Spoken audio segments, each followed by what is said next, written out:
And when the world got me going crazy, I carry on. And it's all because of you. Welcome back, you guys. Oh, shit. Woo! There you go. Yes.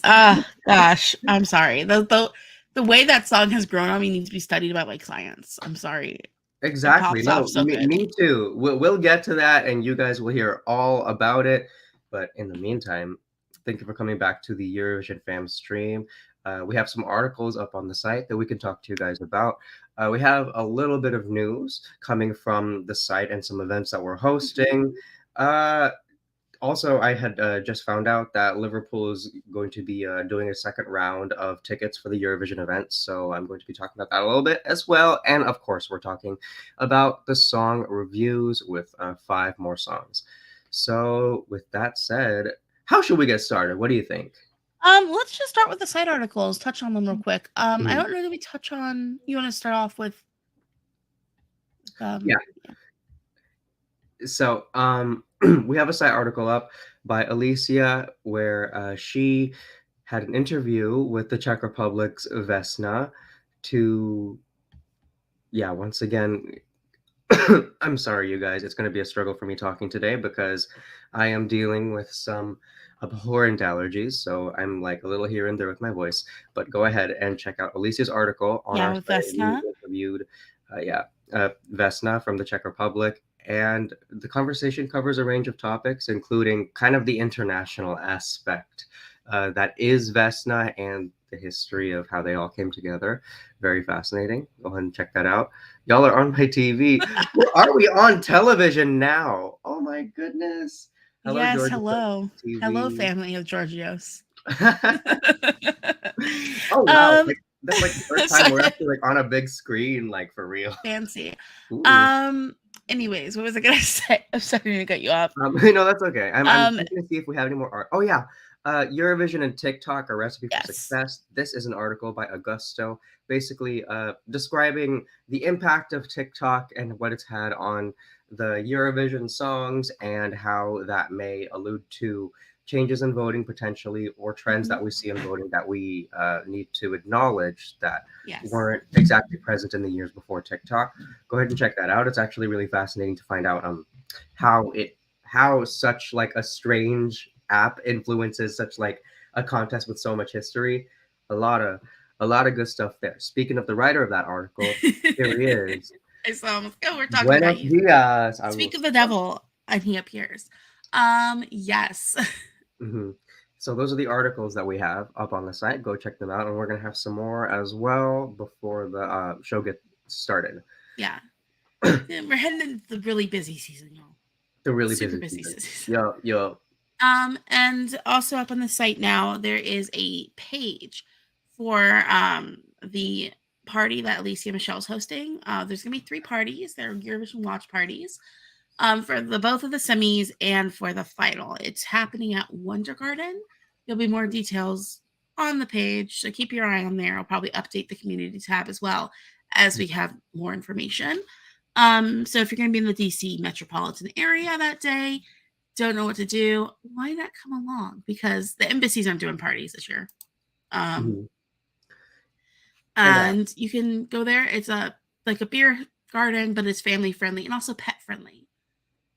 So we'll see. I'm gonna be also, there. like this is the first kind of like internationally centered outside of Eurovision event, like while the contest is having an international vote. So a lot of significance there, you guys. Yeah, and it's like it's gonna be fun. Hmm. It'll be fun. So It'll be a lot of fun. it'll be a lot of fun. I hope. So I'm like I said, I'm gonna be there. Lisa Michelle's gonna be there, and I can't make it this year, but I do plan on making it another year and just do a cartwheel on whatever stage we got. there's just do a cartwheel onto the stage. Hey, it's me, Jordan. What's up? Yeah. No, no, no, no. Let me phrase this. No, Jordan. There's no embassy party this year.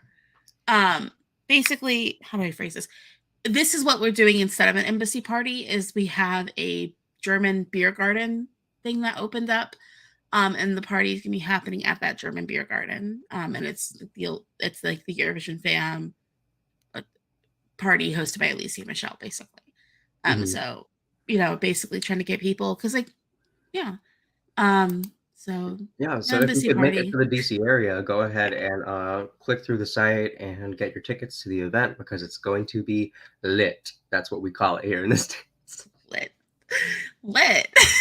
Lit. We still say that in California. That might be cringe to you out in DC. I No, don't we care. say lit here too. Okay. Well, I mean, like, I know that Atlanta people say lit all the time. I don't know. I don't go to Atlanta. I've been to Atlanta like twice. I've never been. Yeah, it's okay. It's a weird city. Like at night it's cold, but in the day it's really hot. So always Oh, I bring a can't. jacket when you go out. I can't do that. I'm sorry. Yeah, because it's kind of like in the mountains ish. It's weird. It's hard to explain.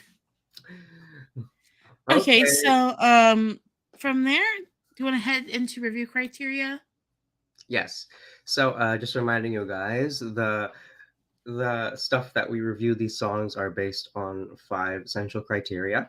Lyrical content. So we take a look at the lyrics and point out anything significant. Production and genre. So yeah, we talk about the sounds outside of the lyrics. Quite about your songs today, right? You're telling me, Vanya.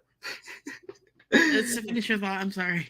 The third thing is unique elements. So is there anything that sets it apart from the other songs in the lineup? Fourth thing, how well can it be performed live? We can't answer that question for everybody, but we can for a lot. The last criterion, the fifth one, is would we personally stream it? So that just reflects our taste. And with those criteria in mind, it looks like we can get started on some Before we head into the review stuff, let's go ahead and just touch base real quick on the grand final guest acts. I totally skipped over that. The grand final guest acts. Okay. Oh my gosh, I'm over here rushing things. Actually, let's save that for later. We'll just stick with review criteria. Actually, before we get on the criteria, I do want to talk about the second round of tickets because people might still get tickets. So you guys might have seen that on the Eurovision site or like through the Eurovision socials, they announced that there's going to be a second round of tickets to the live shows and other supporting shows. I didn't see any like prior announcement to this, so this is probably kind of like how Turin was last year. Everyone was scrambling for second round because I know I was. But yeah, just so everyone knows, at 1300 Central European time, so pretty much the same time, this stream starts on Monday, 24th of April. Tomorrow, there is going to be a second round of tickets for the first semifinal, second semifinal, and grand final, all of which for the evening shows, the afternoon shows, and the live TV shows. So if you are able to make it to Liverpool, if you can throw some cash out for a ticket, tomorrow is for you. Don't miss that boat. Because I almost did last year, and that would have been a travesty. Gosh. Speaking of Turin, I won my Turin shirt. Look at you, Mr. I went to Eurovision last year. Okay, let's go ahead. Then we'll head into talking about review stuff. Yeah, let's go. And then swing back around to interval acts and stuff. So we're going to kick it off with Romania. The song is D.G.T, Off and On by Theodor Andrei. Do you want to go ahead and start with your thoughts? Young man. Young man. Yes. So, D.G.T. It's kind of a play on words, as it turns out. So D.G.T turns out to be I guess the acronym, it's kind of just an aesthetic remodeling of the word D.G.T, which means fingers in Romanian. And I'm sure that like when if you are a Romanian speaker and you see the title of the song, then you would have understood that more clearly. Okay. This song, it's very saucy, very seductive, very like there's a lyric that actually says "step on me," and it's just like this isn't just saucy and seductive. We are getting into some 34 content. Like we are getting into some stuff that is like quite specific now. Yeah. But lyrically, I actually really don't mind this. I don't mind it. It tells a story. It's kind of a plea for love, a plea for mercy, but also kind of evoking such a strong sense of confident sexuality that it kind of provides also a little fantasy aspect with it. Okay. I would say. My Yeah, I lyric, don't hate the lyrics. I don't hate them. They're just kind of weird because I feel like he's like 19. he might be 19. 19-year-olds, I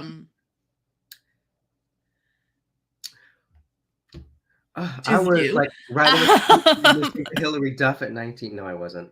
Oh my gosh. No, Different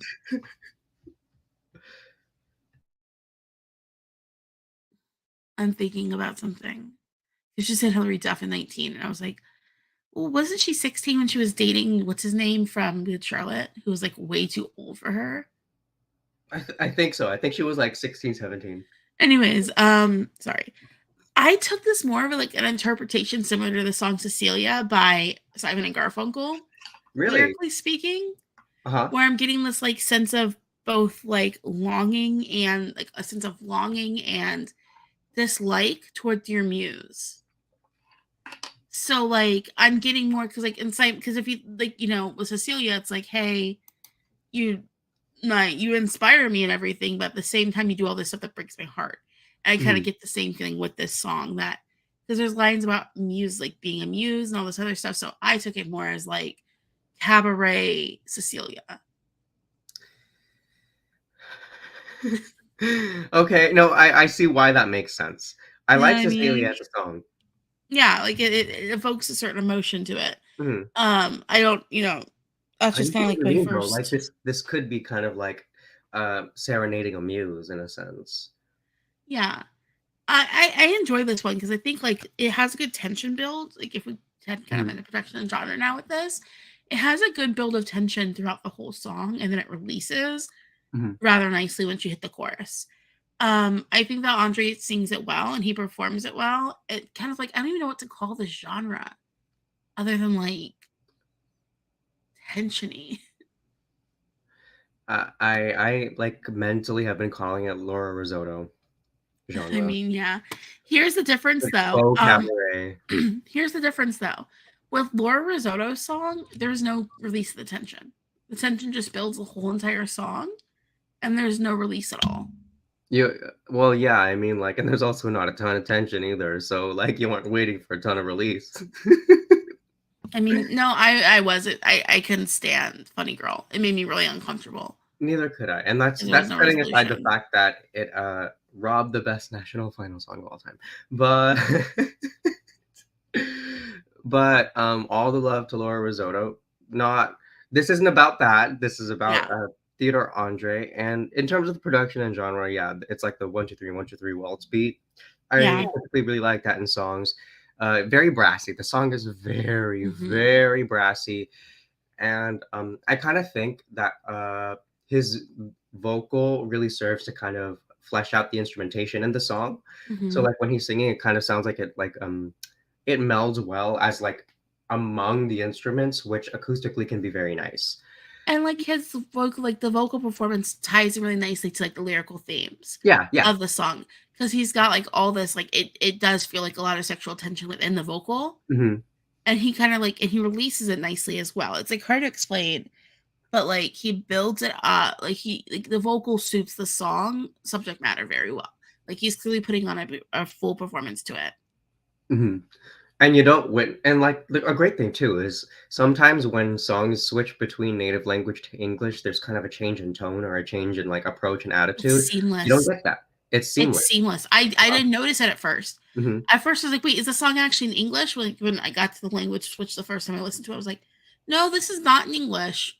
Not only in English, but yeah, like that switch is completely seamless." Mhm. Yeah.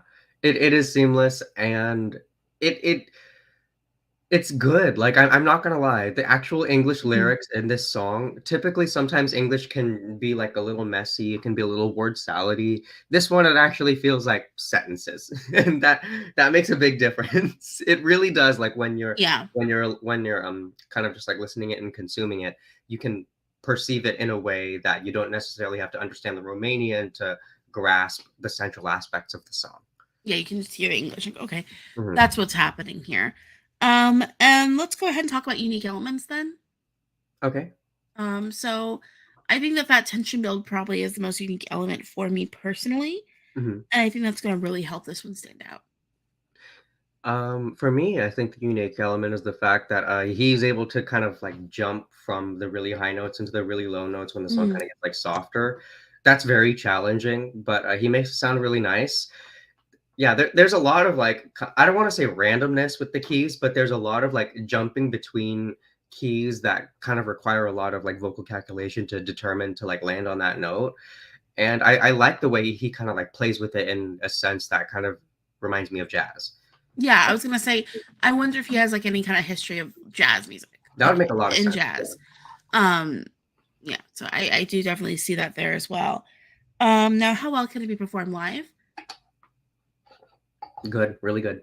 Yeah, I agree. I think the struggle I have with the song the most is I hate the staging from the national final. What It was like awful. that was so high school production of Chicago. Like I don't That's a way to put it. It was like, ooh, we could put on pants like underwear and go on stage. It was just really like get some black chairs from the drama room. middle school. Oh no. I just unlocked a memory from like 2007. Yes. Yes. I've done it. What is it? What's the memory? An anime convention in like 2000. I bet you can find this video on YouTube too. There's this thing like Masquerade, basically, where people go and put on skits and costumes. Okay. A group of people made sexy versions, not even, they were just like wearing lingerie of the different female characters from Naruto, and did a parody version of He Had It Coming from Chicago on chairs. In some Naruto girl lingerie, which oh my gosh. Well, like how so I as a viewer of Naruto, I understand that like we are between 12 years old and 15 years old when like the main series is basically happening. What era, which Naruto, which edition of it were these lingeries based off of? Because I feel like that's important. I don't know Naruto enough to care. I just know what the characters vaguely look like. Mm-hmm. And this was 2007. This was 16 years ago, and it left that much impact on you to a point where you're able to recall it to this degree. There's a few skits I can do that with from like the same convention. Are they the same people? No, they're different people. I need to go to this convention. I need to go. Oh my god. I'll bring a bottle of champagne. Oh no, get drunk and go to Masquerade. If you like cringe, highly recommend it. Yeah. I thrive off sorry. cringe. I thrive off cringe. Peter had it. The staging is one of the worst evidence on how staging is important. Really, like truly, I think it was one of the strongest songs in that national final. Mm-hmm. But that staging was just. Well, I mean, it was budget toxicosis, like the entire national final. I'll be honest with you. It was like that Masquerade skit. It's like they had $1. $1, a pair of underwear and a dream. I mean, for what it was worth, the dancers and him did really, really well. Oh yeah, it was just why do we have people in lingerie? Mm-hmm. Like we don't need to have people. Like we can get them an outfit. It's just the fact that it was like straight up lingerie that was the issue. Lingerie. I think I saw suspenders at one point or another. Yeah, I think he had suspenders on. Yeah, he might have had the suspenders on. And was he? That was the one where he was like shirtless, right? They did rip his shirt off at one point. Yes. Yes, they did rip his shirt off. I remember, and he had like something written. Dang. It was. I feel like it's been honestly so long. That staging was just. Yeah, whoever designed that staging needs to. They need to look for other goals in life. Trying to get back to this with this comment from Maria, from Marie Ershin. I don't like the national final staging, but he has an amazing charisma, stage presence. So if they adjust the staging, I'm looking forward to seeing it. Agreed. Yeah, agreed. Like he won that national final for a reason, even with the abysmal staging we all hate. And that's kind of like the point I'm getting at. Is like as a song, there's really something there, but that staging was just not good. Yeah, the staging was not good. Thankfully, Theodor Andrei is an excellent performer, and he can make any stage look expensive just by the way he carries himself. Exactly. And then now the next question is, would we stream it? I say No, yes. I like this one, so I say yes. Like I think I I love have this one. Theodore. I love a lot of things about this, but no, I'm sorry. I have it kind of like in the middle of my pack for Eurovision this year, but I do stream it from time to time. Yeah. It reminds me too much of Funny Girl. Like to me, this is just kind of Funny Girl boy version, or like Okay. on a Sunday boy version, and I'm just not. Yeah, I could I'm hear not that too. vibing with it a ton in a regard, especially because like I feel like I found my cabaret-esque song this year, and it is not quite this one, but that's all right. I'm going to listen to Theodore Andrei's other stuff that he might have, and yeah, Yeah. that'll be good in that regard. But I do not personally like D.G.T. Okay. Well, those are kind of our thoughts. Just looking at comments here. Yeah, he did. Like, did you watch the a little bit more Eurovision medley? I have not Did yet. I want to though. I'm probably gonna watch those real tonight quick. because I know there's Go like. watch the one that Go watch Burnett's version of Amar's Pillows for me, and then send me a text message once you see it. Oh my gosh, I saw a still of it. I saw a still of it, and I was like, "Ain't no way!" Like this girl knows Portuguese too, and yeah, I'll be hopping on that very, very soon. But yeah, no, I did like his medley. I think he's got good performing chops. Yeah, There's something about him that like give it like a few years. It's like I kind of wish like he didn't go to Eurovision with this song. Like you know what I yeah, mean? Like he was someone who could have spent more time in the national final mhm, scene. But honestly, he was the right choice as far as I could. Like I watched the Romania national final, and I feel like he was the best choice in the national mhm, final. So yeah. maybe he'll come back again in the future. You never know. He could, and he could also do very well, like in Liverpool. Yeah, This, it's really just the beginning. Because he has a lot of promise, and we all see that. yeah. So let's go ahead and let's talk about Belgium. The song from Belgium is called "Because of You" by Gustaph. Yes. Um, and do you want to kind of kick us off with that one? Yeah. So, you guys, the lyrics here, there's not a ton of lyrics. It's not a very wordy song, but basically, we chatted with Gustav, and the song is about kind of found family. It's Mm-hmm. about being able to kind of continue on through life because you have people who are there to support you and make you feel welcome and make you feel like you're thriving. And I think It's it's just very, so sweet. It's very sweet and very yeah. encouraging. It's very, I don't know. It's very much like what you would. It's putting to music the queer ballroom scene of like the Mhm. early '90s, and you could Yeah. tell there's like heavy inspiration from that scene in the Mhm. song, and like you know when says what he said in our little Yeah. interview with him, it's clear that that's a point of inspiration for him when it comes to music as well. Mhm. It's like what's that show? Oh my gosh, He it's gave Pose set credit to he gave a three credit to minute the long American song. go wait, I'm sorry. I said it's Pose in a 3 minute song. Yeah. It's Paris is Burning in a 3 minute song, kind of a thing. Like the lessons you learn from watching that documentary. I love that documentary; it's one of my favorites. Mhm. Um, kind of like that sort of thing, and it's very much in and it sounds of that period too. It Mhm. sounds Yeah. of that early '90s house scene, which we're gonna get into production and genre. Like, I guess we can just hop into that because I don't really have much to say about the lyrics. Yeah. It's more about the The feeling of the lyrics are whole catchy, song. very Yeah. catchy lyrics. Yeah.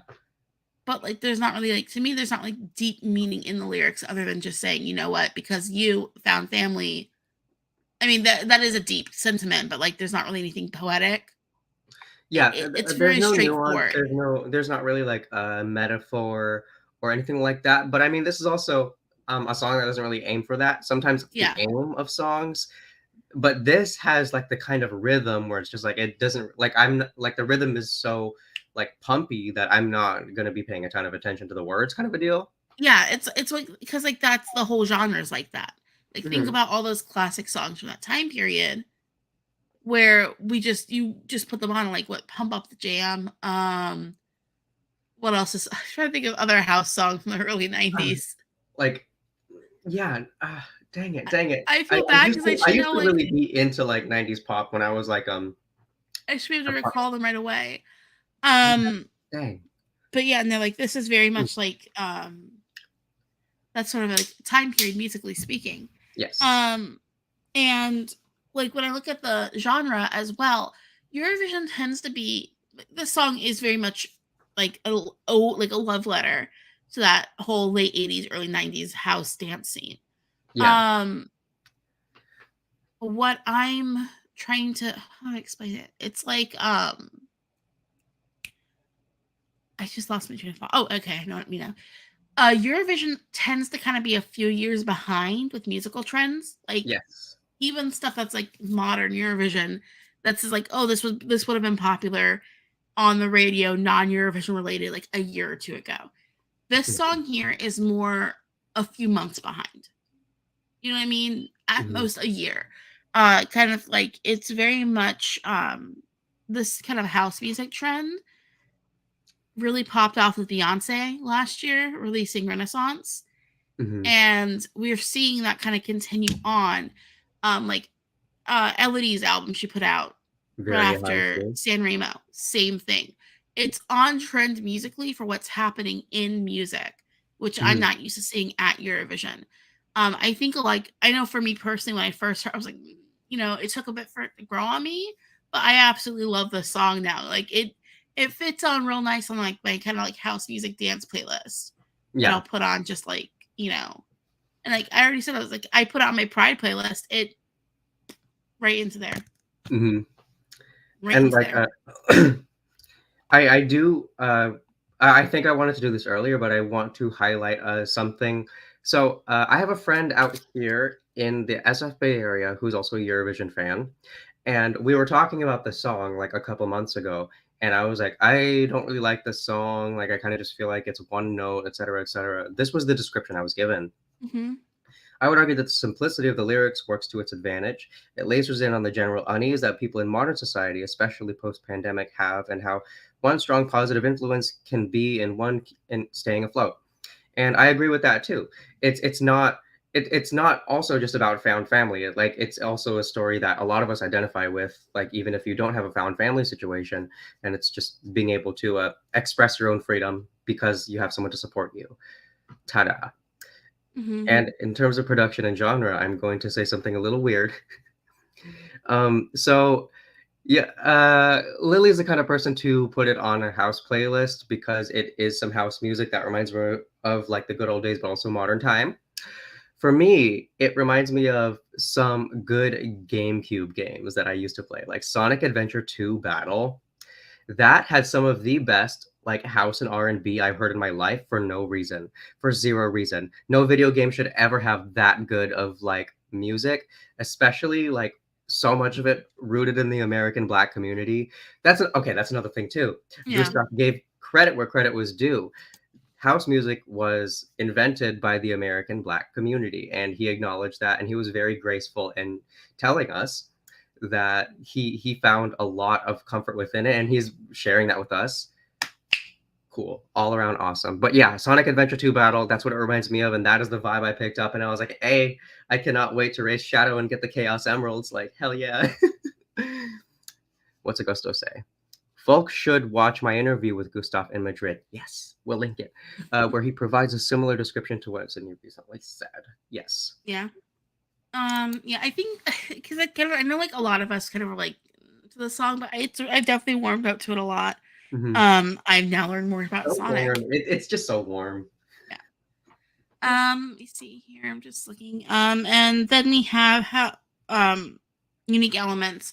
I think that like that feeling of just like happiness it brings people and that nostalgia bomb, Mm-hmm. it's gonna bring to older people who watch Eurovision. Like we know Eurovision's very gay friendly. Mm-hmm. I feel like older gay people, like, yeah, this makes me nostalgic for like what I used to listen to at the club. And like for younger people who maybe not, like I feel like a lot of younger Eurovision fans kind of wrote the song off because they preferred other stuff in the national final. Mm-hmm. But it is musically on trend for what's happening, like the kind of throwback, because everything is cyclical, and we're kind of throwing back right now to the early 90s because that was 30 years ago. And things tend to be on like a 30-year cycle. Mm-hmm. And then how well can it be performed live? Well, I mean, yeah, well, he's a vocalist. He was the supporting vocalist for a bunch of Eurovision acts, and he sounds great. Like I don't think I've really encountered any problems with his vocal performance. It's all been golden. He does it well, and like I like the fact that like we are like, and it has like that nostalgia bomb feeling as well when you see it on stage with the way he interacts with the backing vocalists. Mm-hmm. I am looking forward to seeing what this is going to look like on the stage in Liverpool, like in its final form. Yeah. And then I actually really like the national final staging. I don't mind if they keep it. I personally don't mind if they keep it. I wouldn't mind either, but I think I would want a little more color. Yeah, that'd be nice. It was very dark. That room was very dark. Yeah, like make it bigger because it's like it was there and it just feels like it needs a little extra push. Like don't go overboard. Like don't bring out because you have him and 2 backing singers right now. Yeah. Don't bring out 3 drag queens or anything like that. Like, please, like you can make this go bigger without going to. And I don't want to be like, oh, you can make it go bigger without making it go camp. It's already camp. We don't want to make it too campy. Mm-hmm. Like we want to have some restraint and some taste. Yeah. So I'm seeing some more color, as you were saying. I'm seeing some kind of like nice camera scripts that are like very interactive with Gustaph because he's also very interactive. Yeah. He puts like maybe I don't know. I don't know what I would look for with this. The next question is, do we stream it? I've already said yes, I do. Like I've already explained. I do now. It took me months. It took me months, but I do now. It took me a while. I think the way I finally connected with the song is I had been drinking. I made myself a little cocktail. It was delightful. Yeah, it was just not cranberry juice. It was just vodka, grapefruit juice, and a little bit of like Sprite to make it sparkle. Ooh, oh, that sounds good. That sounds. It was very nice and refreshing. And I was like, you know what? After being drinking for a little bit, this song hits so good. And then now I just like, I'm like, yeah, it clicked with me finally. Mm-hmm. It finally clicked with me. I agree. Because of you will definitely shine. Oh yeah, definitely. And, I do want to also kind of point out a unique element about this song. I know we're like backtracking a little bit, but something I wanted to mention is, so you know how Jungle McCroy's grow, very sad, very lamentful, but it uses that and grows from the inside out. Mm-hmm. You see this kind of a thing happen with Gustaph's song, but with the element of love, with the element of happiness, something that's a lot brighter. It kind of can stay within like one frame of sounds, but with that you kind of get a euphoric glow from within about it. There's not a lot of songs that really give you that this year, so I like how it that we have it. Yeah, and then Carmen says when he sings the chorus, you believe in the words, and which is rare in this kind of song. So like usually this, I get what you mean there. Mm-hmm. So he really carries that chorus well, because usually this genre you kind of hit that the chorus is like a drop basically, instead of being lyrically there, and it hits there. Georgios Papadopoulos brings up, it reminds me of the Pump Up the Jam video. You are too young to know what that music video is, Georgios. Honestly, like the one drag queen in the music video reminds me of, what's her name? Magenta. Jordan Talk. I have to look up this woman's name. Hold on. Okay. So I like, how can it be performed live? Oh no, yeah, we were talking about would we stream it? Yes, we would. Another thing too, I love the fact that we're bringing back like the wide brim black hat. I feel like that comes back in fashion every like 10 years or so for a very short amount of time. Okay. Like in 2014 it was popping off, but okay, no, there's one. I got it now. I understand. I know who I was thinking of. Okay, so there's a song called "Groove Is in the Heart" by D.G.T. It's like a classic kind of like house track, super funky. Love it to bits. The singer is named Lady Miss Kier. And the one drag queen in the music video is straight up just doing her. Like, I don't know how to like show it other than like, if you know what Lady Miss Kier looks like, you like that. That's visually what I'm getting from that. That's all. That's a great song too. It's got like Bootsy Collins on it. Oh yeah, Groove Is in the Heart bangs. Yeah, no, he's very, very genuine when he performs. I think that this is also a kind of like a point as well. That Giorgio says. I think Belgium has a shot, and after showing it to non-Eurovision people, I feel even more that he has a shot. So I agree. I think he does. I think he does have a I shot. think he does too. I think a lot of what happens is Eurovision fans get like in their heads, and they start like my initial reaction was, okay, maybe Belgium's not going to qualify. I'm not going to lie. That was my initial reaction as well. First reaction. But then I'm like, you know what? It works. It works really well. And yeah, and it can go down in history as like a Pride classic now. I feel like. Yeah, it is. It itself is very unique. We don't have that many tracks of this kind just in Eurovision in general, so that's a lot of people are going to pick up on it. Yeah, I feel like it's a positive for the song. Very positive. And then just I highlighted Augusta's comment. It's a bop, y'all. It's a bop. Anything with Bootsy Collins on it is a bop, though. Like legally speaking, it has to be qualified as a bop. So let's go ahead and talk about Germany. We have Blood and Glitter by Lord of the Lost. And do you want to kick us off with lyrical content here? Yeah. So I'll be honest, like I'm a little confused by the lyrics. So I want to say there are probably like 25 unique words in this song.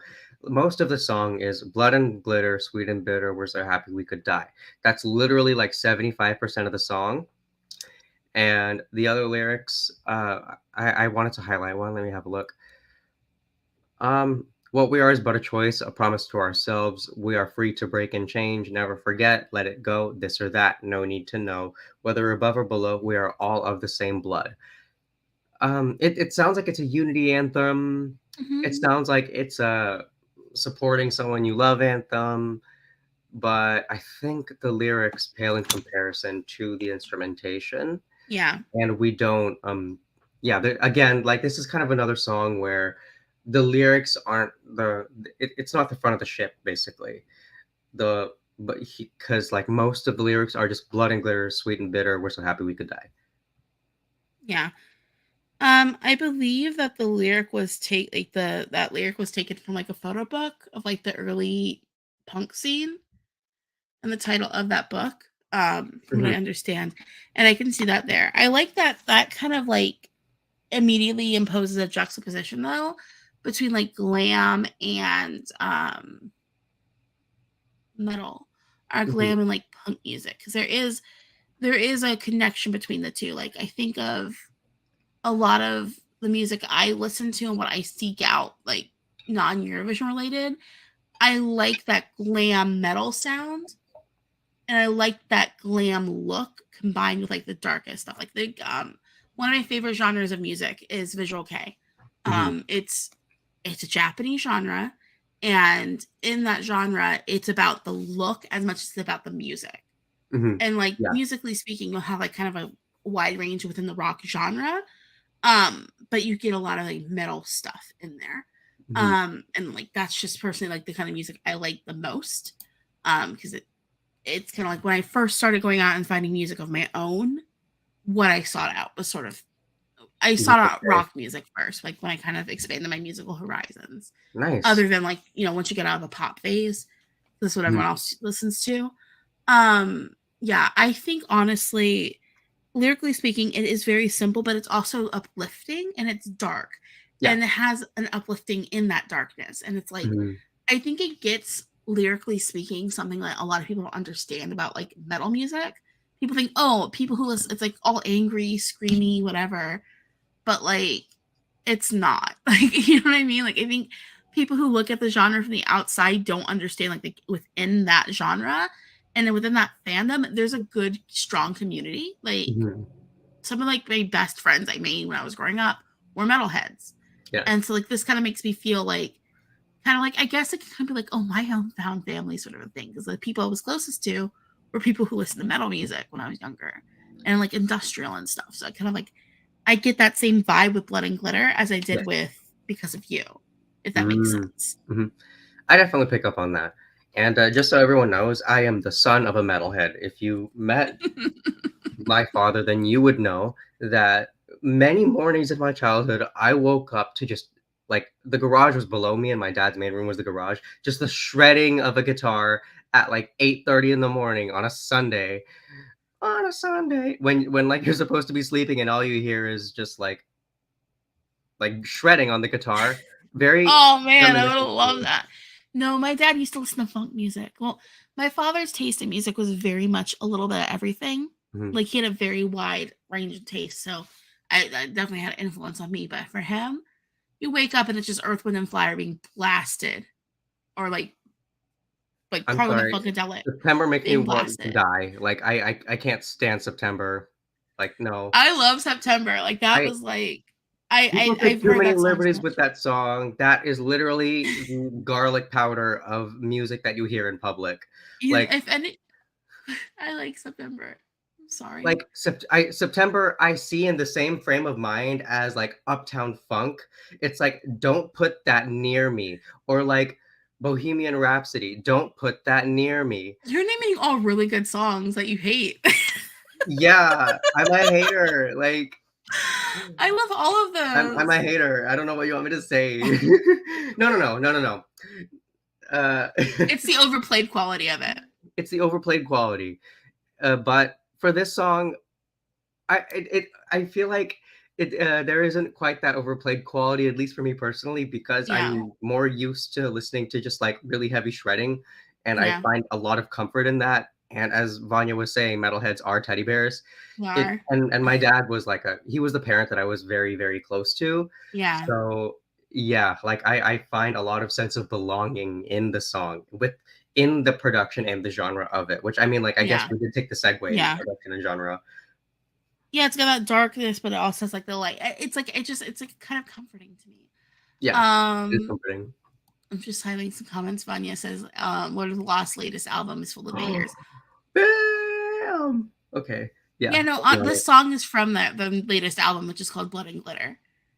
And before Oh, they're even announced, they title tracked their Eurovision song. Yep, I respect that. I have a lot that's of a respect for smart that. move, right? Hmm. Yeah, no, it's also weird because it's like this is a band I listened to on MySpace. So like, oh my gosh, I there didn't know used to how be to a operate a mouse during the era of MySpace. oh MySpace was great for music. Like MySpace was honestly a great social media era for finding music you've never heard before. Uh-huh. I got really heavily into another German band because of MySpace. Hmm. If you guys want to take a guess, they competed in the German national final in 2008. And yeah, like people can figure it out. Hmm. I can, yeah. But like Anytime I see MySpace, I just see like sparkles, like random embedded shit, and it's just like no it was like matter we what used to have this I thing called like do. street teams, which is kind of Uh-huh. like you know how we have like Eurovision fan sites. Oh man, I wonder if Eurovision would have popped off during the MySpace age. It would have been so much fun. Oh, but Um, like the years of Eurovision at that I time, know because hmm, those were bad years of the those were contest. bad years. But like, yeah, like I feel like this is yeah, no. I don't know. That's kind of like how I am with it. Um, just looking I at other get why comments. though. I get why you say that. My dog is like breathing heavily outside my door. Sorry. Do you Georgia hear him? says, "This is the first time Germany is in my top 15 in a while. Before, I always wanted us to get zero so that NDR gets it together. Now I'm like, they got it together. We need at least some points." I agree. Germany deserves some points for Yeah, sure. it's not 100%. a zero. It is absolutely not a zero. You know why? Because Europe is full of metalheads, especially when you go further north. When the people get blonder, yes, like they will be all about Lord of the Lost, Blood and Glitter will vibe with them really hard. And if it's not because of the melody, then it's because of the fact that they like I super identify with the genre. The Finns. You're talking about the Finns? I'm talking about the Finns. I'm Talking about talking the about Finns? Suomi. Yes. Sorry. Yeah, no, like I really think that they're not gonna they're not starting at zero this year, guys. Nope. Germany's not starting at zero. Um, I I'm don't think just trying to look at I other don't think any of the songs like really are zero-y, you know. Well, I mean, no one think that any songs are zero-y, and then we see like four zeros in a row, and everyone starts like screaming, crying.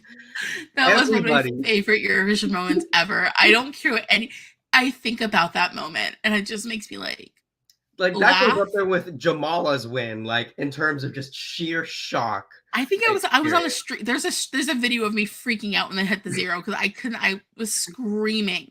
I got a stomach cramp. I was laughing so hard. It was horrible. I had to like just leave the stream because I couldn't breathe. It was Just I'm sorry.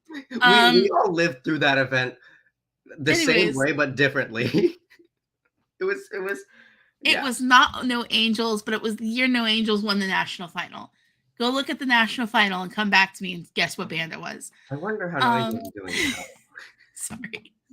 But unique elements. This is going to stand out. Like this isn't getting 0 points. Mm-hmm. I think it's the point we're making here. His voice, he has like yes. I think the deepest, most seductive rock voice out of everybody, and it's sexy. Like it's quite like ooh, it's so deep too. Like his baritone is just out of this world, and like the entire song is like blood and glitter, and it's so low, but like it's so melodic and like caramely chocolatey, his kind of voice. I like it. I really like it. I like the fact that his voice I think is one of the most unique voices in this year's Eurovision. Yeah, I would agree with that statement. I think that just this is overall, and here's another thing. This is what we wanted from, at least this is what I've wanted from Germany for a while. Me too. Because I associate this sound with Germany. Mm-hmm. Like, because we talk about how like different people want different things from different countries at Eurovision. Yeah. Moldova, we want something fun. From France, we want something French as hell. The Frenchier, the better. From like, Sweden, we want polished pop music with no identity. From Italy, we want like a man ballad. Like we have things we want as fans and as people observing Eurovision from these different countries. And for me, when I think of Germany and I think of music, I think of disco and I think of metal. Like those are the two things I think of when I think of Germany, from a music perspective. And like we're finally kind of getting something that I would expect to hear when I think of Germany. Like if you say to anybody from anywhere, think of like music from Germany, I think metal kind of is the first genre they might think of. Just like definitely. That was I mean my first exposure to German music was through German metal. That is such like a strong indicator of being within Deutschland. And it's great. It's significant. I like the fact that it's not just in Eurovision that's reflected. It's the taste of the country. Yeah. It kind of reflects that. Carmen says, I do not listen to it, but I like them as a band. I heard it. I heard it is a sort of music they play regularly on German radio. They will get votes from the public. Not sure about the juries.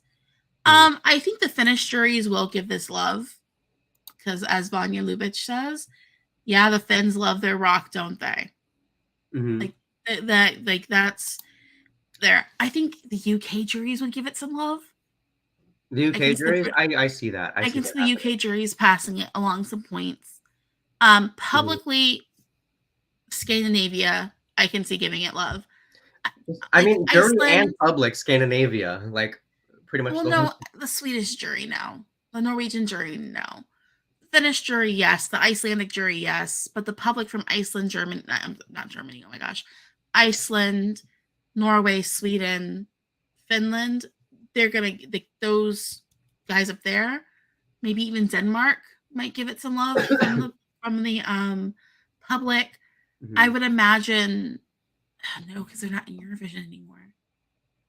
Like, it's going to pick up points. It's going to definitely pick up points. Yeah, it will. And I see it not getting 0, and that's the important. That's the important thing. Yeah.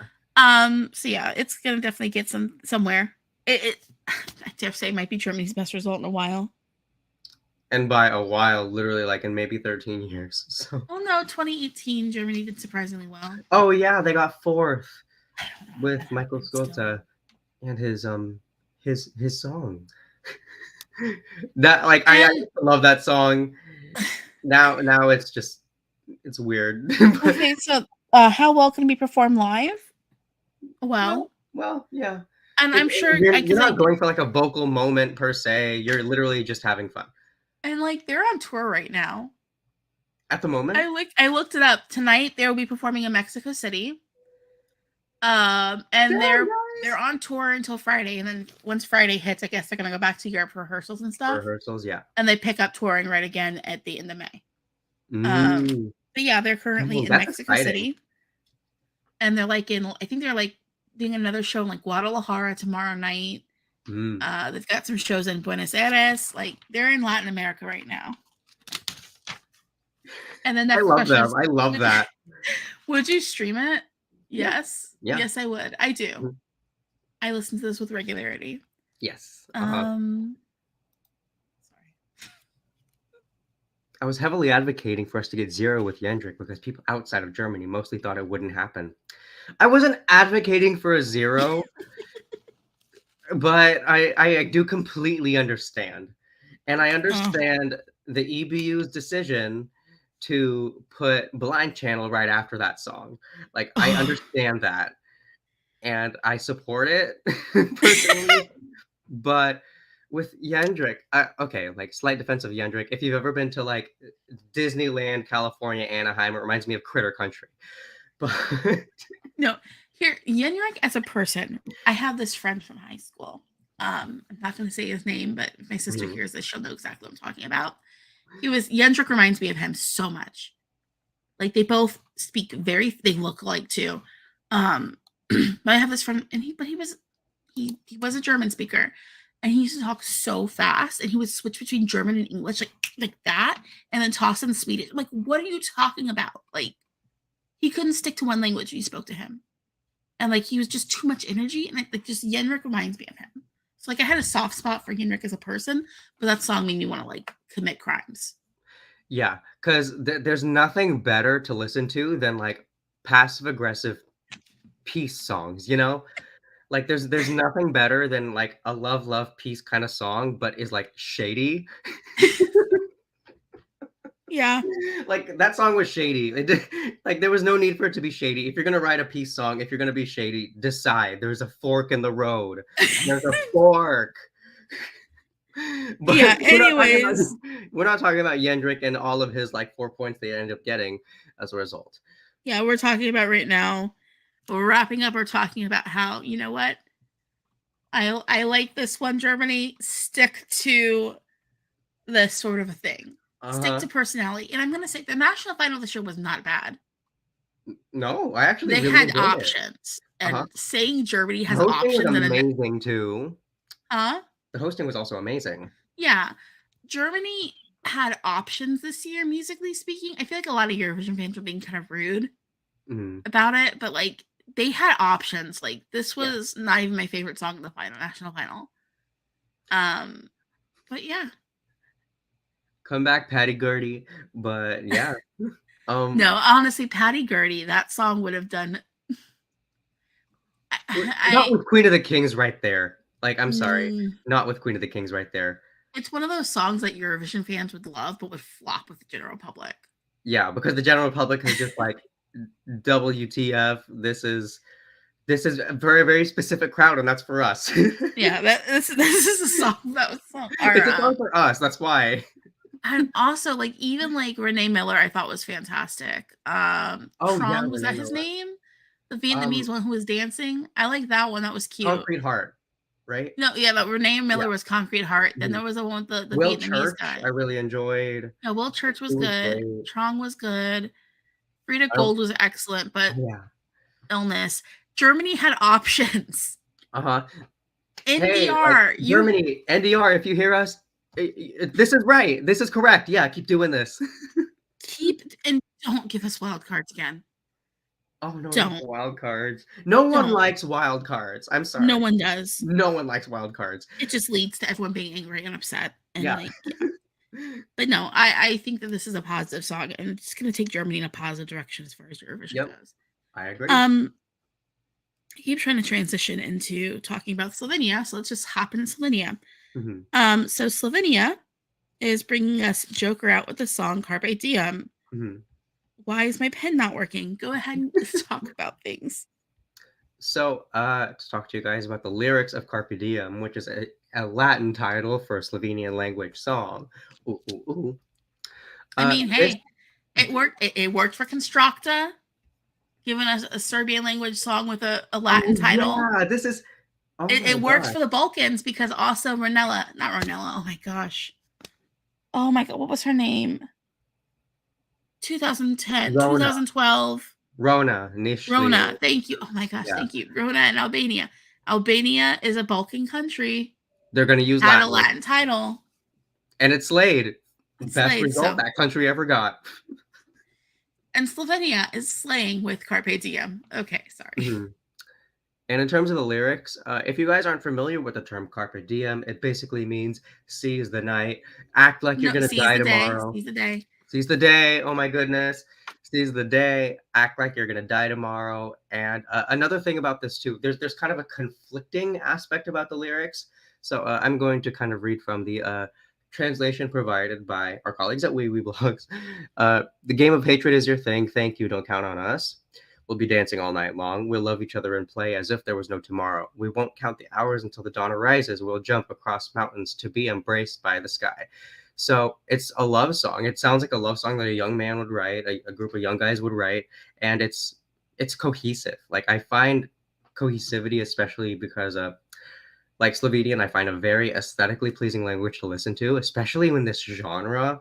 Like it works very nicely. The lyrics are. I'm not mad at them. I think they're really nice. Mhm. Yeah. I mean, I would agree with you that like the lyrical content to me feels very much like stopping generational hate, if that makes sense. Stopping Like generational hate. Okay. like kind of going in there and being like, okay, younger people don't want to be into this whole like backwards way of thinking as much as you all do. At the same time, though, it acknowledges like kind of like the world being kind of messy Yeah. and saying like, you know, we don't want to continue the mess. We want to like have fun and you know enjoy being with everybody. It has a peaceful feeling to it. It's kind of like a peace song. But yeah, like I'm into it. I think that lyrically it works. I like the fact they put out an English language version too. Lyrics aren't exactly the same, of course, because it's not going to happen when you translate it, but Yeah. it still carries over the same feeling. And I like when that happens because it kind of boosts up the song, you know, in people's playlists and stuff, and kind of pops it up more. But yeah, no, I like that this kind of like pushes away negativity in the hope of like a more hopeful future. Yeah. Of love, love, peace, peace. Yeah, I see that. That was you articulated that nicely. Yeah. Now for production and genre, I like this. It's very post-punk. It's very like I want to say it's even very Eastern European sounding. There's it something does. about It it has that that sound because it always evokes like how do that I phrase it? I think yeah. when I say Eastern European sounding, there's something about and Slovenia did the same thing last year too. There's something about like the way countries from Eastern Europe play with older genres because this does have like elements of like psychedelic rock and like classic rock to it that like the way they take those older genres and update them to something current, there's just something about that production choice they make when they do it that just makes you go, okay, this is coming from Eastern Europe. Like instantly you get that feeling. And like I don't know what it is about it, but like I can hear it and go, okay, yeah, I know what part of the world this is from. I think like this is very much like even second wave Britpop. You know what I mean? Like in sound. Yeah, I could see This that. is I've talked before. I talked in the stream about how I like when I kind of went out to find my own music. This is very much the kind of song I would listen to in 2004. I'm not calling this dated at all. Please don't take it that way. But like this is like 2004 to me. And 2004 was a great year for like what are now considered classic rock songs. I can name like 6 off the top of my head and everyone knows them. But like this very much feels of that era for me. And that's that age, like, cause like you basically, when you're like, what, 14, 15, the music you listen to then is kind of like your favorite genre for the rest of your life. Yeah. And this is like the stuff I was listening to at that age. Sorry. It is timeless. Like it does feel quite timeless. Yeah. And yeah, you described that perfectly. The way they're able to blend older genres, older styles of production with like a more modern like take it's invigorating. It kind of shows you that like some genres are just meant to be evergreen. Yeah. I'm sorry. Ariana says, I love the positive feel of the song. There's promising energy for sure. 100%. Absolutely. Ariana also says she loves the Joker out, guys. Okay, Peter. Let's see, Peter. Peter Hadich says, Joker Out is the first time I got obsessed with a boy band. I mean, I love Coldplay, Imagine Dragons, but I'm obsessed with their music. But with them, I'm obsessed with everything. Okay. It's a I want to go to positive. a Joker Out concert. Like this is like they're lit, and as it turns out, they've always been lit. Carmen says, I'm just happy that so many in the fandom is talking about them and being in their top 10. Yeah, Yes. people who are close to me here, like in my circle of friends and family, have Slovenia in their top 10. Like a few people, actually. It's quite nice.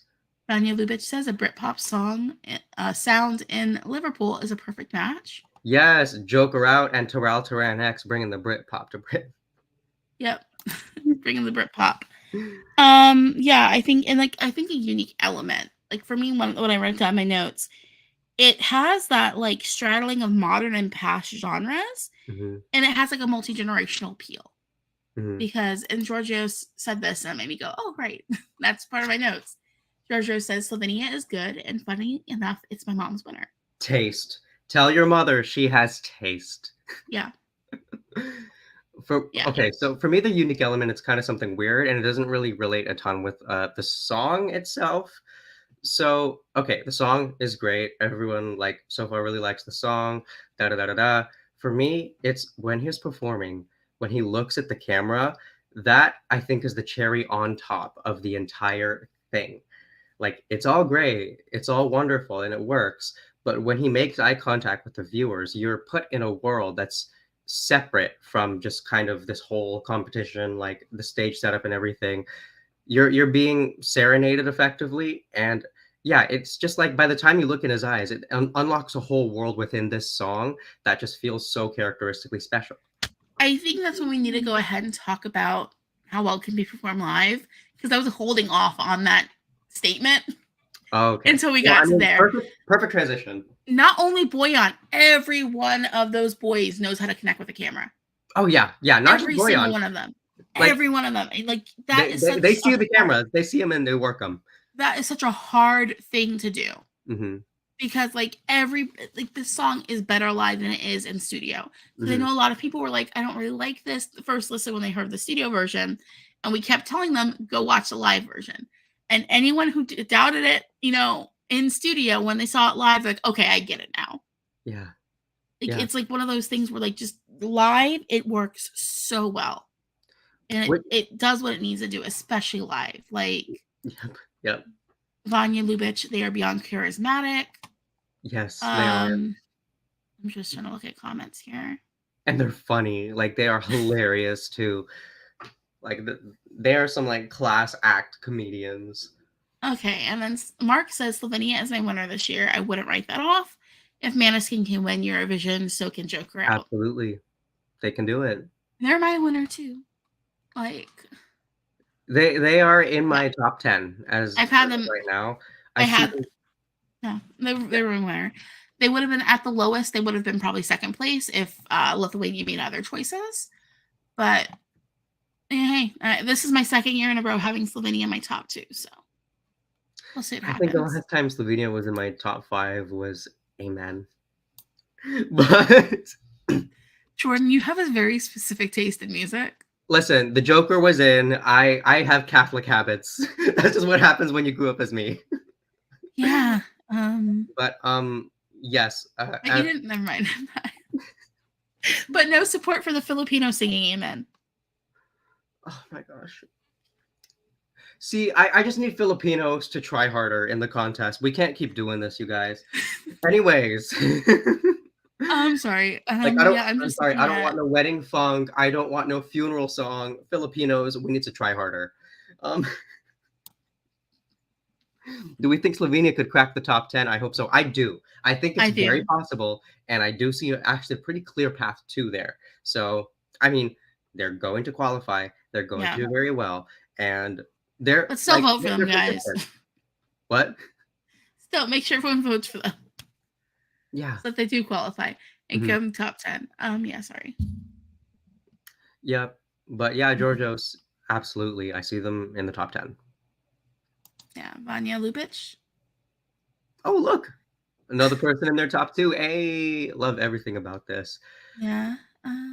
Carmen says, I wish Eurovision was more popular in Slovenia, and I hope Joker Out will encourage more great artists to apply for EMA next year. I have one person I mutuals with on Twitter who I know is from Slovenia, and when he saw Joker Out was announced, he was like, wait, what? Wait, what? No, I remember that big He's announcement. Like Slovenians were freaking out. No, wait, what? Like, that's actually happening? Okay. It's one of those things where it's like, okay, you know? Yeah. So yeah, I think that is a good thing. I think that they're being smart about Eurovision too, and smart about like their choices around Eurovision. Like they hit every pre-party. Yes. They're definitely, to me, I think they're using Eurovision as a stepping stone, which I think a lot of people should kind of do as well. Yeah. Eurovision isn't the end goal, clearly. The end goal is to expand their music to other places. And like the song fits in with their discography. Which is excellent. It doesn't feel like a unicorn, if you know what I mean. Yeah. It sounds like what's in their discography. And it's like, if you're gonna go use Eurovision as, hey, this is my next point to have an international career, bring it with something similar to what you make. And like they've still been doing other music stuff like since, like, I don't know how they have time. Yeah. They released the English version of Carpe Diem. They did a song with Elvis Costello, which is a big deal. Like, and they are going to be releasing an English language album. Like, they kind of they're doing a lot. Perfect lineup, though. Yeah, like they're staying busy, but exactly. It's clear that they're using Eurovision as like a jumping off point to expand to the rest of Europe and ultimately the world. So I think it's a smart way to approach doing the Eurovision contest. Yeah, it is. And a lot of it's only like it's really only effectively a week in the entire year, but within that week you do have the opportunity to cross borders, as you were saying. Sorry, we keep going back to we try to transition into how well do we stream it? Of course, yes, we stream it. Yes. But every yeah. time. That Miley Cyrus cover is brilliant. Flowers, I loved it. I thought it was so good. It was so good. Okay, so I'm kind of done with like Flowers covers, like. But that cover hits. But yes, that is actually the best Flowers cover I think I've ever seen. Their cover of Disco. I haven't seen that was one so yet. Cute. It was at the like the presentation show, and then Philip shows up from LPS. It's really good. Like, go listen to it. It's really cute. Yes. It's really good. It made me happy. And like Vanya Lubich just says, their discography is flawless. Like, they can write songs, they can compose, like they're ready for the big international stage. I feel like the goal for them isn't even necessarily winning Eurovision. The goal is expanding past Slovenian borders. And they've done great at that so far. So yeah, like they are as talented. Wow. Yeah. So just that's what we were saying about that. Should we move on to the big boy in the room? Let's move on to the big boy. Finland is sending Cha Cha Cha by Käärijä. So, have you ever been that guy at the bar? Yes. I've been that guy at the bar. Where you're like, the night is still young. I definitely can take 7 more drinks. I'm numb now. Let's go dance. It doesn't like 7. Like, I don't care that I took the company credit card with me tonight. Like, it reminds me of some fun days. I can't drink that much. I would be dead. I have a very low alcohol tolerance level, like crazy low. This song's about getting drunk, you guys. It's about getting drunk, going to the club, and literally dancing until you're numb and feel nothing but just cha-cha good vibes. And it also has like an element, like lyrically as well. There's like this element of like letting go of your toxic masculinity and just embracing the dance floor. What is Käärijä? Like, because that is Käärijä so far. Just think about it, like the beverage of choice is a pina colada, and I mean, I love a pina colada because you can't taste the booze, and it sneaks up on you. Mhm. But like it's kind of like because I feel like it's like masculine beverages or what, a beer, whiskey. Yeah, definitely beers. No, like craft beers because Oh okay, y'all, I work at a brewery now, and it is like guys will yeah, talk your ear off all yeah, about some craft hops, but this isn't about that. This is about, you know what? I'm not trying to be artisanal and like pretentious with the drink. I want something that's just straight up fun, and yeah, that's a pina colada. Like that's what that is. So it's yeah. like I'm gonna like have two pina coladas in my hand, tape it to them. Uh, that's so drinking culture. Like I understand that like some of the greatest drinkers in my life will tape their drinks to their hands until they finish them. Have you never done that or heard of it? That sounds like alcoholism to me. Okay, so Like a I 4th of just July, like quick story. There was a 4th of July that I had. I was about like 14 years old, and my cousin who I was celebrating with, she wrapped two alcoholic drinks like in her hands with duct tape. And that was the same night where the neighborhood was lighting off fireworks and trees caught on fire, and like it was raining down fire on houses. It was scary. But yeah, that was that night. And this, like, having two drinks taped to both your hands so you can't put either of them down, and this is a lyric about that, it brings me back to just so many of my days. I mean, my 4th of July drunk family story is I have a cousin who had a hook hand because he blew off his other hook hand, like he blew off his actual hand on the 4th of July with fireworks. And one time he was super freaking drunk and he was lighting he had the firework in his hook hand still. Like in his hook hand, he was holding the thing. And he was drunk and people kept telling him to put the firework down. And he blew off his hook too. So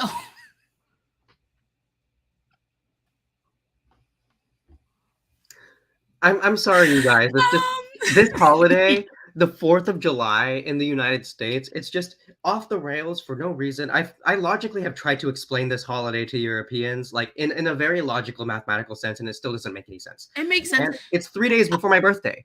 Here's how I explain the 4th of July. Go to the comments section on a TikTok video with a British person talking smack about the US. That's the 4th of July. That is the 4th of July.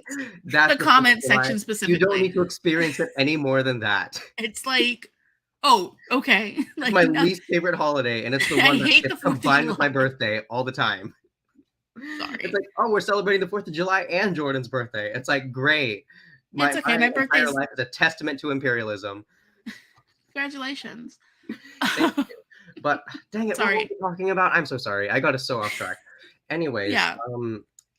so yes, Käärijä, the lyrics of this song are about getting drunk. It's about not Yeah. caring when you're on the dance floor It's and very having it's fun. very Finnish Very Finnish, yeah. because like Finnish people tend, from what I understand, tend to be very much more reserved than other people like from other places are.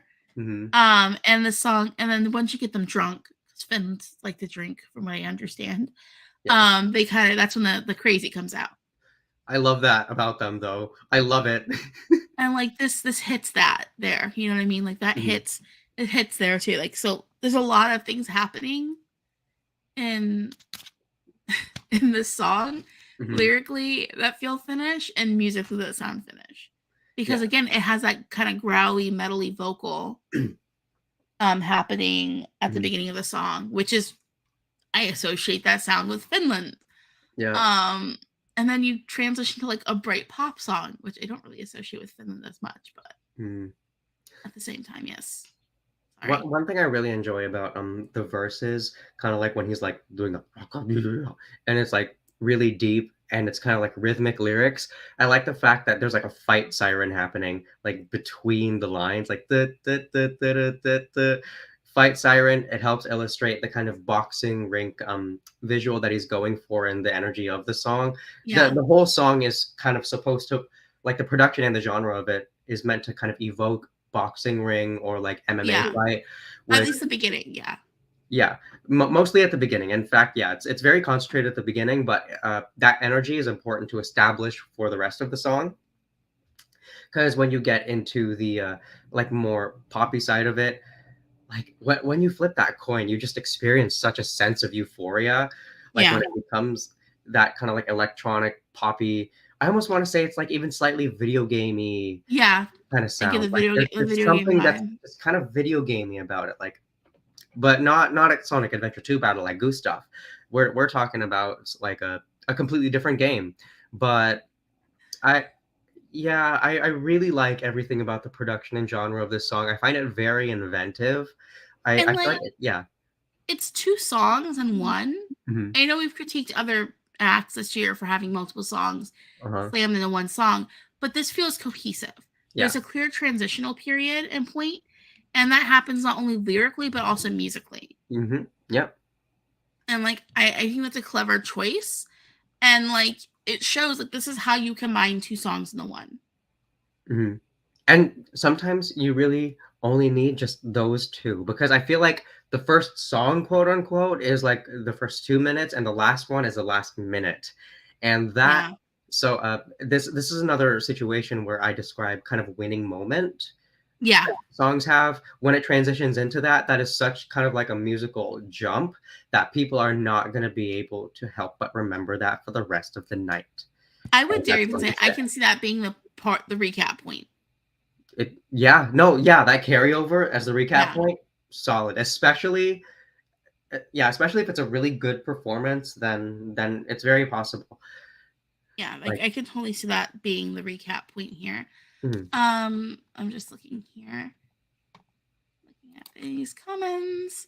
I probably eat and have him as third from UMK, but but Afterlife went to number 1 and is my winner. I ordered my merch this week and I plan to wear it by the Finland Hey, scarf. nice. Yes. Well, I mean, I understand why he was third in UMK because this was such a good UMK. I mean, UMK is always good. It's always that girl. UMK's only been that girl for like the last 2 years, 3 years I now. I, I argue that UMK is regularly that girl. UMK had a rough patch there for a while. A little bit, a little Vanya bit. Lubitsch says, "I love how unpretentious the song is. Lyrics are not trying to be deep. They're just about getting wasted and having fun. What's But like, Eurovision? A party. but also at the same time, I feel like there is a deepness to that. Yeah. You know what I mean? It's not There's like an underlying usually, sadness. yeah, Yeah. and like there's a deepness there because usually with songs that are like, oh, let's just party and get drunk, it's just let's party and get drunk. Mhm, This one's like, let's party and get drunk, but here's why I'm having trouble just mhm. letting go and partying and getting drunk. Yeah. There's a sense of almost, I wanna say, shame or, like, reflection, kind of embarrassment over the fact that, like, "Oh, I've been minding myself so nicely, and then I'm making these decisions now." But, like, if if you haven't been at in that space of mind before, then you wouldn't quite understand that, but I've been that guy at the bar, so I know. It feels like an anti what are they called? Like an anti alpha male podcast. Ugh, oh my god. Yeah, Instead of yeah. being what they call themselves, high value male. It's like, let me stop with this high value male nonsense. This is what I'm gonna do. I'm gonna drink and have fun. Mhm. I'm having trouble getting to the point where I need to drink and have fun. So let me drink a girly drink and then have a good time. It's like the opposite of one of those podcasts. Mhm. Anti version of that Perfect for crap. Eurovision. It's literally perfect Exactly. for Eurovision because, I mean, it sends a weirdly queer message in, like, something that would be kind of considered a straighter genre. Yeah. Yeah. There's Vanya definitely a Lubitsch story is that exactly develops. there's a depth there and story that develops there. Yep. And then Carmen says UMK was so good this year, but yes, he was a clear winner after all the performances. Any of those UMK. UMK songs could have won any other national final. UMK this year was that girl. Yeah. Like so good. It's not the diamonds, it's not the pearls. Yeah. I'm thinking, all right, and then how well can it be performed live? We've already said it. Yeah. This is so good live. It's so good live. So And this good is another live. song where it's like vocals aren't exactly the point because the whole point is that you're just playing with the lyrics of the song. You're Mm-hmm. not going for like a vocal moment like Monica from Lithuania who like has very concise tone and vocals. No, this one I mean like you're meant to portray drunkenness. So just sing along and have fun to it because everyone else will be doing the same. Literally. Yeah, Yes. literally. Literally and literally. Yeah, Mm-hmm. Käärijä embodies that very well. Yeah. No, I agree. I think that like everything about this is exactly what I want it to be and more. Yeah. Um, it works so well, and I'm happy that we have it now. Would we stream it? Oh my goodness. I wanted to like so the first time this song came out, I listened to it 5 times in a row because I couldn't get enough. And that will be the case probably through the rest of my life because this Wow. song, like the first impact of it was so incredibly insane and intense that it's one of those things that you absolutely won't forget it because of just the sheer impact that it left on you, the uniqueness of it. And yeah, I stream it every time I seek it out, and I would even dare to say I listen to it multiple times a day. I'm just gonna point out Vanya says winner winner chicken dinner. It definitely can I happen. wouldn't be angry if this won. Like it's not my personal winner. But Wiley would be so much fun as a host. Exactly. You know. And like Georgios Papadopoulos could definitely win. Hmm. It, like at this point, I don't want to jinx anything, but at this point, I'm like, this is our televote winner. Yeah, that is. I mean, when it first came out in UMK, I got that instinct where I was like, Mm-hmm. this it appeals to so many Did you people. see how excited the Finns were? I have not seen Finnish people that excited for like I yeah anything. yeah. I watched the Like UMK final at a Finn people's house, and they were so pumped. They love this man. Everyone loves this like man. he's adorable. He's just he's so like he knows how to use social media. I've been enjoying Uh, all his posts. They've been just he's just that little bite-sized pina colada yogurt. Which, by the entertaining. way, I want to get one of those shipped out here. How do we What do that? Like the what have you seen the cha cha cha like little yogurt cups that they're selling in Finland? no, They're like I've seen little the green t-shirt yogurt that cups. says it's party, it's what was it? It's It's crazy party, and it's it's party. yeah, it's crazy, it's party. I I want one of said that those shirts. I said that line unironically in class, and everyone was looking at me weird. And I was like, "Wow!" I just quoted Käärijä here, and it sounds like Yeah, wrong English. at this point, when it comes to this song, my thing is like, I know this is like in my heart. I know this is gonna do super well on the televote. Mhm. What is the jury gonna do with it? I have no clue. And I that's my mean, fear. that like thankfully there are more jury criterion than just vocal performance. Like originality is one of the key Yeah, aspects that they analyze, and like overall impact. I'm sure that'll factor in for the jury vote, but I also do share that worry because a lot of jurors focus on voice. Like that is their main focus, and typically they will lean towards songs that are more challenging. yeah, but like I don't know, like jury. That's like honestly, I think this could be this. I feel like this year is gonna be a year where the jury and televote are split. Yeah, I agree. But like Um, hopefully it's not the same split as 21 points Sweden because that that just would break my demand a heart. win. just just the shriek in the room. Yeah, I don't think we're gonna get that situation. no, I don't It's think not so gonna be either. that much. He is gonna get jury love. I do see a couple 12s, but yeah, jury is gonna be what could get him in some hot water in terms of not attaining the win. Yeah. Um. Yeah. So let's go ahead then, and we'll just talk about the poll results. Poll results? So Oh yeah. I in last wonder. Hmm. in last place with 4%, we have Romania. Aw, dang it. Belgium is in fourth place with 6%. Okay, two space, two. Germany third place with 7%. So like that's kind of like those three were We're very inching close up, together. inching up. 29% went to Slovenia, which means for Finland it was a blowout with 54%. Whew. Well, I mean, I think it's only so clear cut with this poll because we don't have that many people voting yet. Yeah. I Hmm. mean, we had 1.1 thousand people vote in our poll. Y'all grab your Um, friends, have them vote in our polls but because like that being said, I know because Finland is so popular, Finland hmm, was gonna blow everyone else out in this week anyway. Like no matter what. Finland blows out a lot of polls, the polls that Sweden doesn't blow out. I've also seen Austria do some numbers too. Well, people can vote this week's polls and blow our poll up with Finland. Oh no, Sweden, because we Oh only have a yeah, few because countries that's left. Oh my But I god. want to, before we talk about our next week, let's just go back and talk about the interval acts that have been revealed for Oh yeah, the interval acts. the final. I really want to have a chit chat about some of them. Yes. I don't have it in front of me. Do you have it? I do.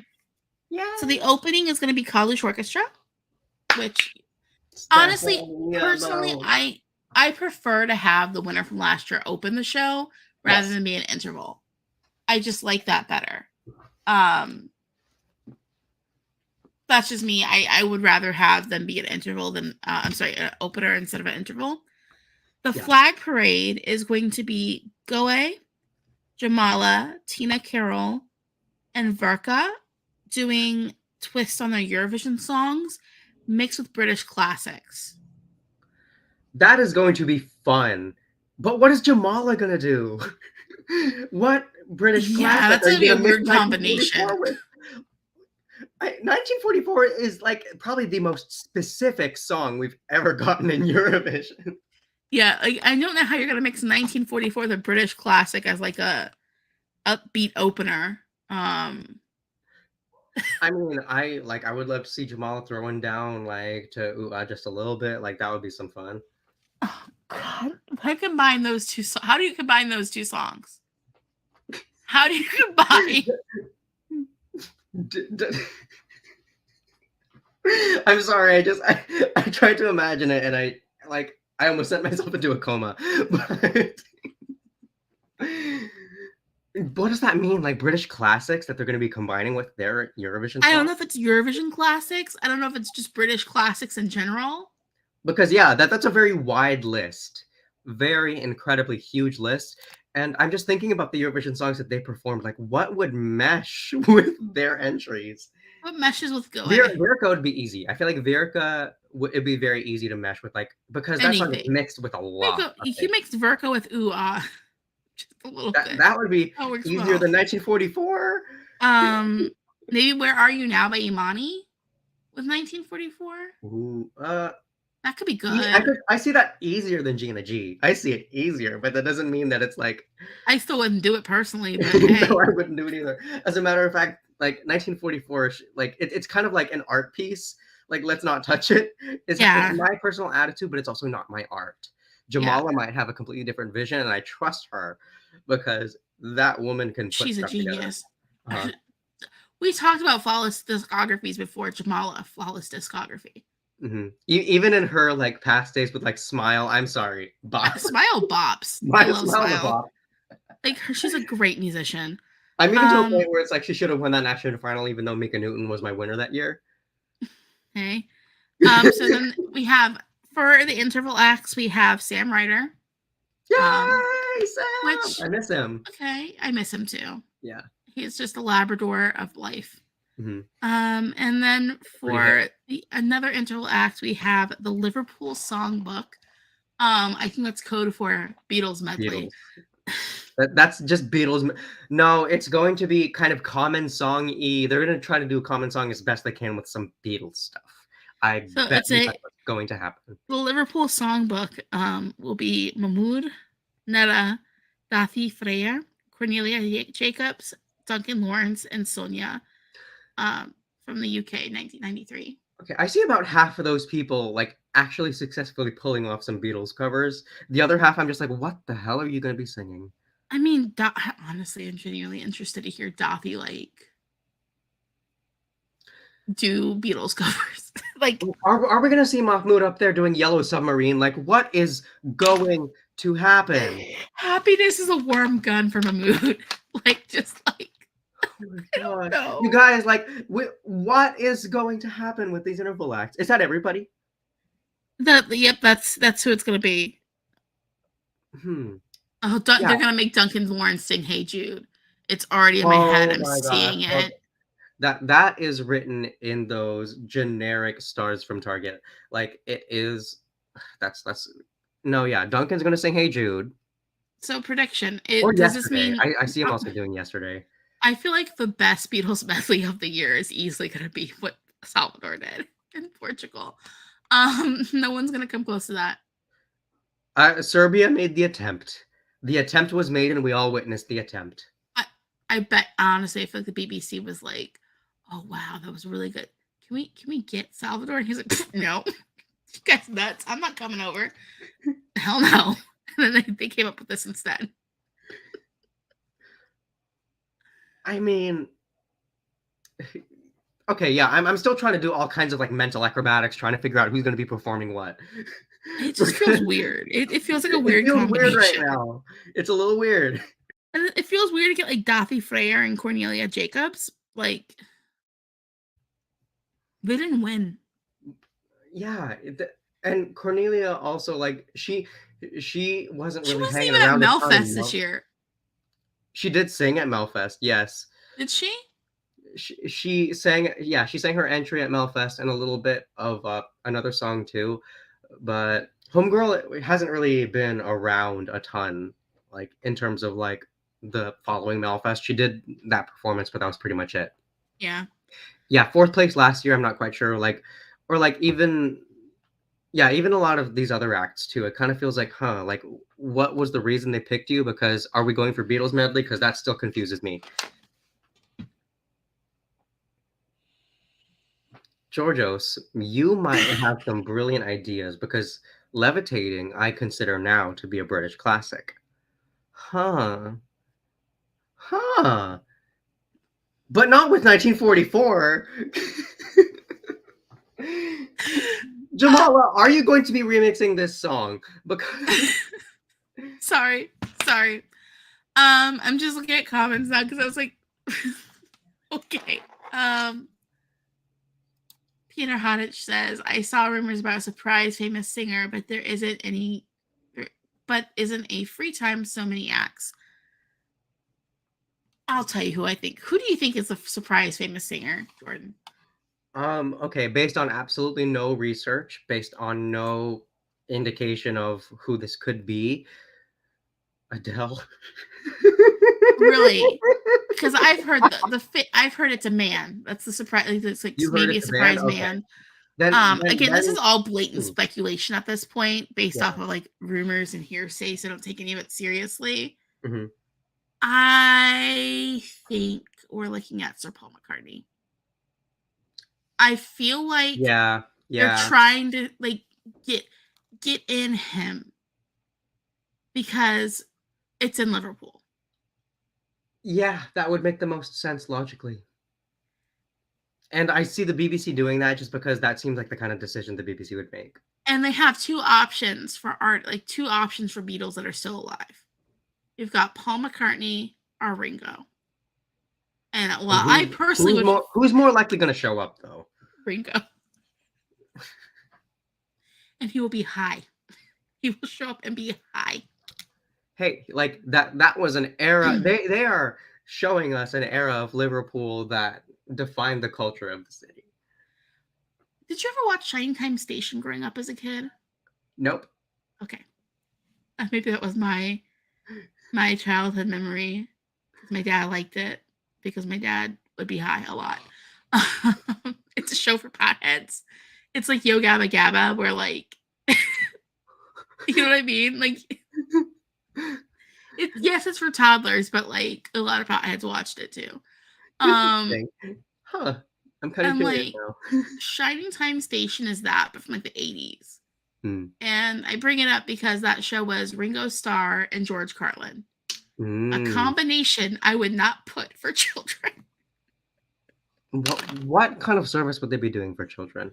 They just were like the producers of the show and came up with the idea for the show. It's a good show. I'd recommend it. All right. Yeah. I'll get on that when I'm on them terpenes. Yeah, people are guessing Harry. I don't think it's gonna be Harry Styles. I don't think it's gonna be Harry. And I was slightly joking when I said Adele. That's more just a hope than anything. No, she's got stuff going on. She has a residency. She has a residency. She's actually like spatially closer to me than she would be to any of y'all for a bit. Yeah. Yeah, like it would make the most sense logically for it to be Ringo and Paul. My guess is Paul. Because like people dog Ringo too much. Even though I think Ringo's Mm-hmm. He just seems like he was having a good time a lot of the time, and people were just kind of being mean to him for no reason. Mm-hmm. But that's that. So yeah, as far as the stream goes, we're going to go ahead and wrap it up. We've been going for like an hour and a half. Yeah. And next week's preview. So if you've been keeping up, you already know what songs are coming next week. That's our last week of doing these. It's the last songs, you guys. We're going to be chutoing the tuto. We're going to be... I'm sorry, I got distracted. I could see Elton John being the special guest. That'd be pretty good. If they somehow got Elton John as a special guest, I'd be the happiest camper. Yeah. I love Elton John. He stays like a performer. That's just his entire life. And I love that about him. Good. Mm-hmm. So good. Like the farewell concert on Disney Plus. I watched that so many times. I'm a huge Elton John fan. Anyways, next week, that distracted me. So next week, we're going to be talking about Armenia, Lithuania, Iceland, France, Sweden, and Estonia. Okay, ladies. Well, we are closing out with our female soloists, which is the Eurovision staple, of course. It should be Gemini. I love Gemini. They're like around. They're still hanging out, aren't they? Like they were at a pre-party. Cry, cry, baby, lie to me. Oh my gosh, whoever the choreographer was, jail. But love you, Gemini. Love you, icons forever. Honestly, yeah, I have nothing but respect for Gemini. Not gonna lie. So yeah, next week we'll be back with our solo ladies. And that's like the last stream before rehearsals start, like definitively, isn't it? Yeah, I think rehearsals begin. We're not gonna see rehearsals really. We're not gonna see rehearsals because they're keeping it away from press. Yeah, I wonder why. I can tell you why. You have everyone's heard my theory on why. Rehearsals start. I think rehearsals start next week, but like we won't start getting clips and stuff. Oh, like maybe it's not stand-ins right now, or like they're on stand-ins right now. Yeah. Oh, okay. So rehearsals start next week. I want to say they start the 30th. Maybe we'll start getting clips then. But then, the week after that, we hit the 7th. And that is the last stream before we get some actual live. Oh my gosh. I feel like just yesterday, everyone was like singing Evita. And now here we are. Evita? Oh, I'm sorry. When you said they were singing Evita, for some reason, I thought you were talking. No, yeah, not the musical. Why were people singing that? Why were people singing Evita? No, the better Evita, Elsa Lila. Oh, much better Evita. The much better Evita who wasn't a fascist. Yeah. Anyways. But yeah, like, oh wow, I can't believe we're closing out the season already. I know, right? Oh my goodness. That means streaming season is going to be over too. We're going to have to say goodbye to you guys at the end of this. Yeah. But we'll talk about that later. Yeah, it's okay. We still need to actually get into all the live stuff because they're going to be cranking out some stuff. Yeah. So yeah. Thank you all so much for joining us. Thank you guys for entertaining us. Like we hope we were able to get our points across to you. We shared some stuff about ourselves that I didn't think I was going to be sharing about myself. But nothing's as bad as last week in you. So you know what? At least you didn't go that far. Anyways, thank you guys so much. Don't forget, follow Eurovision Fam on all the social media places, the website, follow us here on YouTube. Or what is it called? Subscribing on YouTube? Yeah, subscribe on us here on YouTube. Like, boost us in the algorithm. Bye. Comments really help with algorithm boost, by the way. So yeah, see you guys later, and we'll see you next week. So right. Love you guys. See you for the last songs. Bye.